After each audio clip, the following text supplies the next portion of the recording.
America और European union के देश यूक्रेन को पैसों और हथियार से मदद तो कर रहे हैं, लेकिन मैदान में उतरने में सभी को परहेज है। अमेरिका बार बार ये जता चुका है कि अगर वो रूस से भिड़ा तो विश्व युद्ध की नौबत आ जाएगी। हालांकि पर्दे के पीछे वो विश्व युद्ध जैसे ही हालात लगातार बना रहा है। हम आपको दिखाते हैं हमारी रिपोर्ट।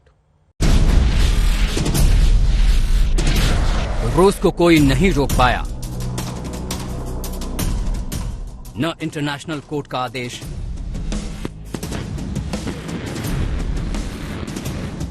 न अमेरिका की चेतावनी,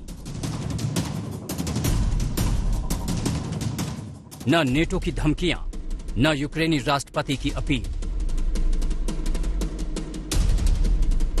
ये सब कुछ होता रहा और युद्ध 31वें दिन तक पहुंच गया। यूक्रेन के ज्यादातर शहरों में रूस के घातक हमले बदस्तूर जारी हैं, कहीं कम तो कहीं ज्यादा।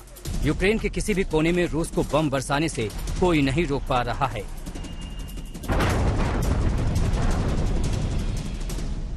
इकतीसवें दिन भी यूक्रेन सुलग रहा है। हर जगह मिसाइल और रॉकेट बरस रहे हैं। यूक्रेन के आसमान पर गहरा धुआं छाया हुआ है और धमाकों की आवाज किसी भी पल लोगों को दहला देती है।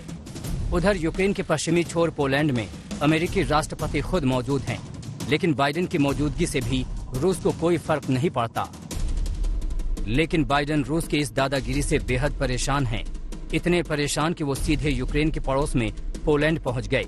तमाम ताकतवर देशों के साथ साथ 3-3 बैठकें की और पोलैंड में नेटो फौज में तैनात अपने देश के सैनिकों को समझाने भी पहुंच गए कि यूक्रेन के खिलाफ रूस की इस जंग का क्या मतलब है। Not going to be the same, not because of Ukraine, but I'm not going to be the same 10, 15 years from now in terms of our organizational structures. And the question is, who's going to prevail? Are democracies going to prevail and the values we share, or autocracy is going to prevail? And that's really what's at stake. So what you're doing is consequential, really consequential. We're in the midst of, and I don't want to sound too philosophic here, but you're in the midst of a fight between democracies and oligarchies. 3-3 बैठकों में Putin और बाकी ताकतवर नेताओं ने रूस को रोकने का कोई पुख्ता प्लान बनाया है, इसका कोई इशारा फिलहाल नहीं दिख रहा है। सारी बात ले देकर आर्थिक प्रतिबंधों, यूक्रेन के हथियार देने और नेटो देशों में फौज बढ़ाने के इर्द गिर्द ही है। ज़ेलेंस्की की उम्मीद शायद अभी भी कायम थी, जो इन बैठकों के बाद करीब करीब टूट चुकी है। Хочемо врятувати наших людей. Ми хочемо вижити. Вижити просто. Як і будь-який народ, ми маємо, я вважаю, на це право на життя. Право на цей 1%.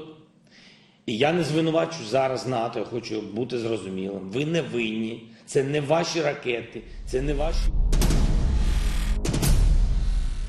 माना जा रहा है कि रूस पर एक्शन से अमेरिका की सबसे बड़ी हिचक यही है कि उसके शामिल होने से ये लड़ाई कहीं विश्व युद्ध में तब्दील न हो जाए।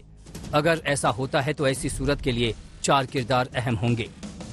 पहले तो अमेरिकी राष्ट्रपति जो बाहर से बैठकर रूस के खिलाफ हुंकार भर रहे हैं और यूक्रेन को लगातार उकसा रहे हैं। दूसरा किरदार रूसी राष्ट्रपति पुतिन होंगे, जो यूक्रेन पर दबदबा जमाने के लिए किसी भी हद तक जाने के लिए तैयार हैं, चाहे परमाणु पनडुब्बियां ही क्यों न उतारनी पड़े।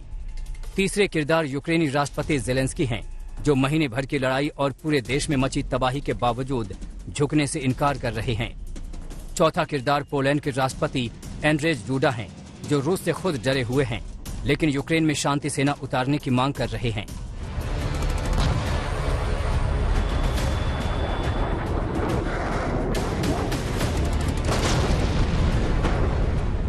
लेकिन इस लड़ाई के लिए दुनिया अगर किसी को सबसे ज्यादा याद रखेगी तो वो हैं यूक्रेनी राष्ट्रपति, जो सारे पश्चिमी देशों के उकसावे पर रूस से भिड़ बैठे, लेकिन धोखा खाने के बावजूद अभी तक एक महाशक्ति के आगे अकेले दम पर डटे हुए हैं।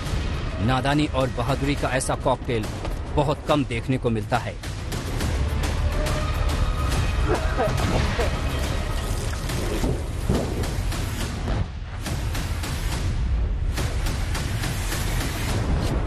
कीव से राजेश पवार और वॉर्सो से गौरव सावंत के साथ आज तक ब्यूरो।